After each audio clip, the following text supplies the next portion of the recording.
Our mobility solution utilises your mobile device, be it an iPad, an Android device, or your Apple iPhone, and it utilises the Wi-Fi, and obviously saves you money on the GSM connection. So, we all got Wi-Fi. You have it in your house, no doubt. I have it in the coffee shops, and I have it in my office.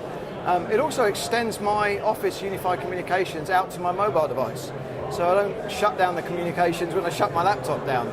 That enables me to be very efficient, very productive, and I'm also saving the company quite a lot of money when I'm utilising the Wi-Fi. So we're talking a lot this year about bring your own device. Yes. Constant trend within businesses, and how are you working with customers, and what are people asking you for to join that mobile or that actually employee-driven kind of device culture that we see now? Well, first of all, it's got to use the devices they have. So so that's why we put them on most of the major mobile platforms. So you can bring your own device. The other thing is when it's used as your own device and not as a business device, it's got to do everything you expect to do. So it's no good firewalling a phone, and that stops you using Facebook or Twitter. So we just put a VPN on the voice application itself. So we're not imposing any security policy on your normal browsing, that sort of thing. And I suppose it's got to work intuitively. I don't want to have to think too hard about launching it. Everybody's got a smartphone, but nobody reads the manual, so it's got to be instinctive to use. And that's basically what we're doing to enable a bring your own device strategy. Do you find that you have to talk to businesses a lot to build their confidence in the security aspects of it? I think there's, yes, I certainly believe that security is a concern. We try and do by using very secure technology to connect. So there's it's an SSL link. It's encrypted to 256-bit in most countries. So we give assurance, and of course, our client runs on a PIN-enabled device. We can put a security certificate on that device and so forth. So we try and allay those fears. And of course, we are just dealing with voice. Our partners, resellers, are providing advice for the data side of things. If a business is watching this video now, perhaps they've got a more traditional telephone system within their business. Yeah. Why should they switch to systems like this? What are the benefits that they will see immediately? Well, the most immediate benefit is it will cost you less to run.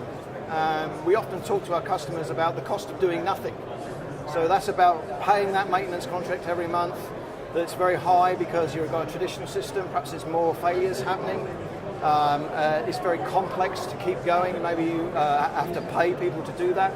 So because we make that all much simpler, we can actually do a good total cost ownership analysis and show you actually would pay to move. And we can give you options in terms of changing it from a capex to an opex kind of proposition. How do you work with businesses to integrate this into all of the other technologies that they're using? So their cloud services, perhaps even their Internet of Things services that they're using to control various aspects of their premises. All of these other things that we're seeing in business now, how are you connecting those together? Well, we've got good APIs. I mean, that's kind of a given. It all uses IP. So it's about understanding what that is doing. And of course, we do have what we call our innovation network, where we've done some testing of a lot of solutions that our customers can go to. Things like Salesforce.com or Microsoft NetSuite or those kind of things. Is that ability to be bespoke very valuable to your customers?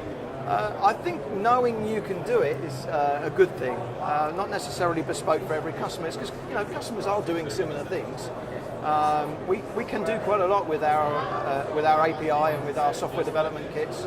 We have a professional service organisation that can work with you, and we can develop apps that can enhance your communications, provide you with additional features and functions that don't come with the standard installation.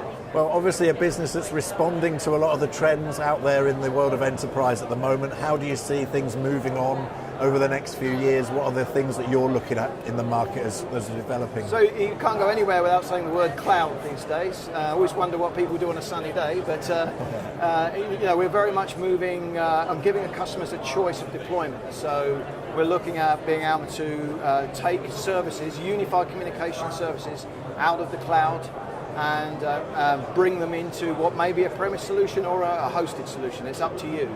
It's call off the services that I need to use and pay for them, just like when you click on that app on your iPad and those kind of things. We see that those kind of services being provided more and more frequently, and that's our direction. We talk a lot about the consumerization of business technology, and that kind of runs along that thread a little bit. People like to get their business technology in the same way that they go and download a song from iTunes, don't they? Yes, and eventually, and we'd like you to just go into your management software, and if you want a particular communications feature or a service, it's just enable it, and when you press that button, the bill starts. That's the vision.